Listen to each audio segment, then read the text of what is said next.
Shalom, selamat pagi. Saya mengajak saudara semua untuk merenungkan firman Tuhan, yang menjadi pedoman dan kekuatan bagi hidup kita semua. Biarlah kita boleh tetap setia dan bertekun, untuk belajar apa yang Tuhan ingin kehendaki untuk kita lakukan dalam kehidupan di dunia ini. Agar hidup kita selalu berkenan dan menyenangkan hati-Nya.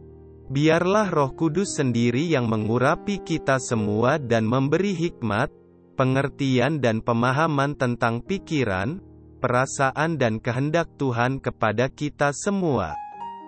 Betapa berbahayanya liturgi yang diselenggarakan tanpa pengertian yang benar. Karena hal ini berpotensi menipu jemaat, dan menempatkan jemaat dalam kebodohan atau kesesatan. Kita harus memahami bahwa liturgi atau kebaktian di gereja bukanlah segalanya dalam hidup kekristenan.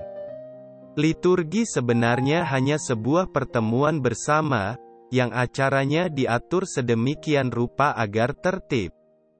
Tetapi bukanlah ibadah dalam arti lengkap atau utuh.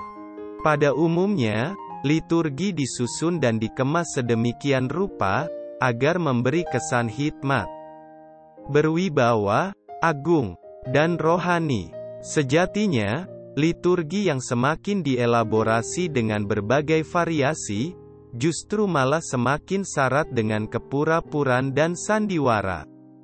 Sebenarnya, hal ini terjadi karena pengaruh agama-agama suku, atau agama-agama yang tidak mengenal kebenaran Allah. Bagi mereka, seremonial atau upacara agama adalah segalanya, artinya, yang menentukan kualitas hubungan mereka dengan dewa mereka. Hal ini sangat bertolak belakang dengan kehidupan Kristen yang benar. Kekristenan adalah jalan hidup, yaitu hidupnya Yesus, bukan sekadar jalan hukum dan kegiatan seremonial seperti agama-agama pada umumnya.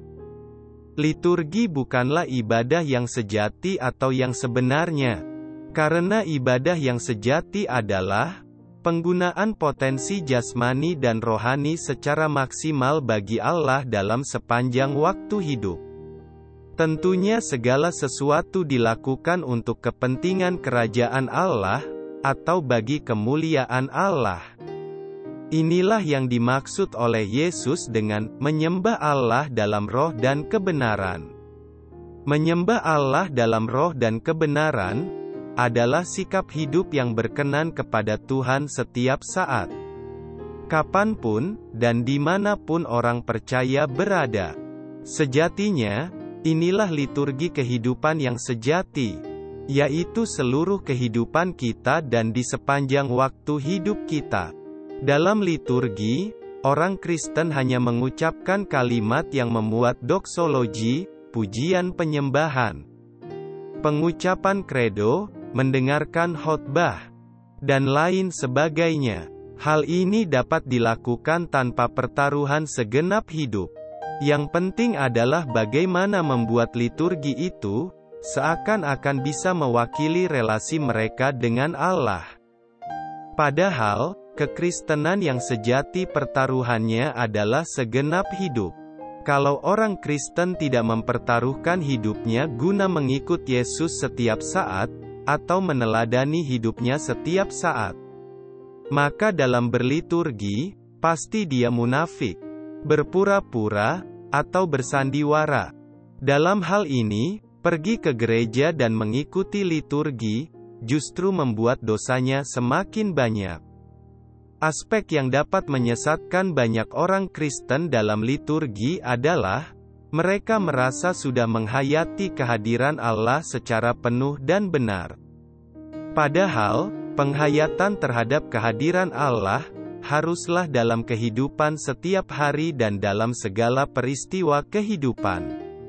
Seringkali liturgi hanya membawa seseorang pada sebuah fantasi.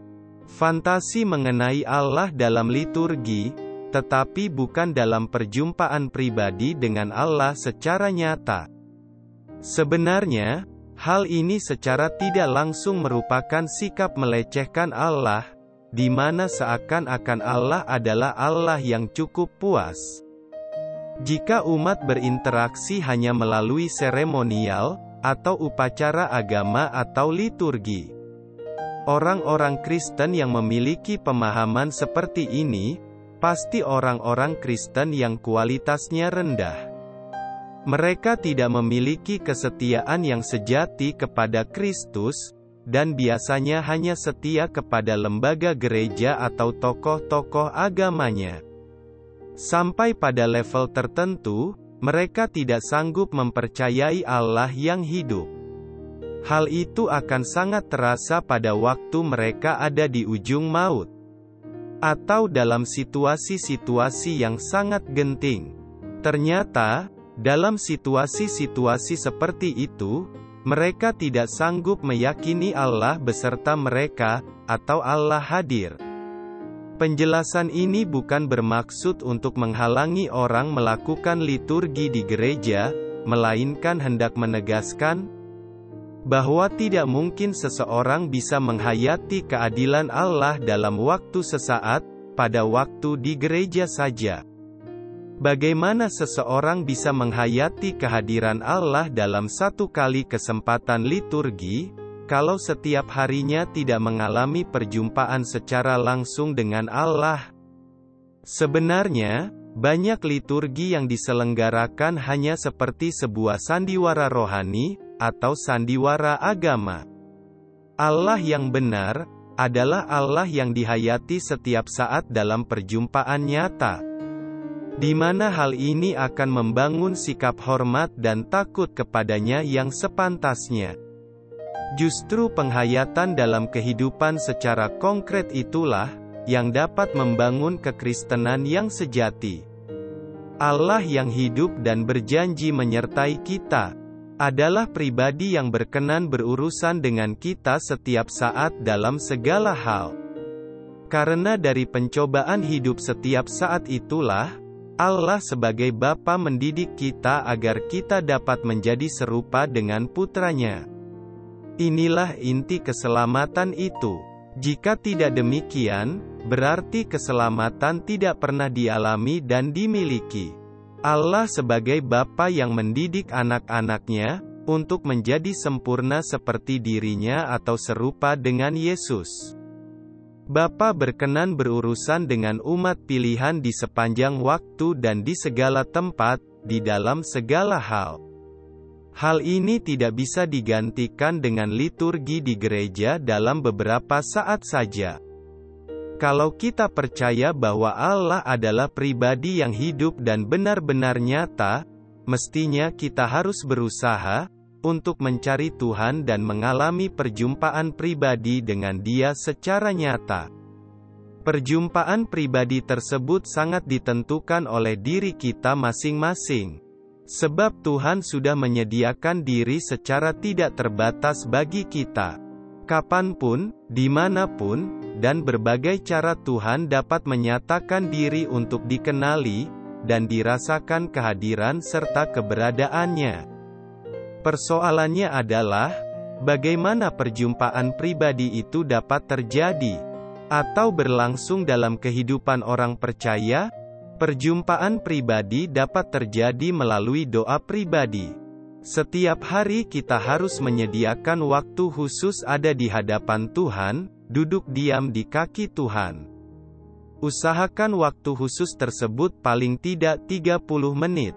Waktu khusus ini harus dipandang sebagai prime time kita, lebih dari segala kegiatan lain. Untuk dapat bertahan selama 30 menit bukan sesuatu yang mudah.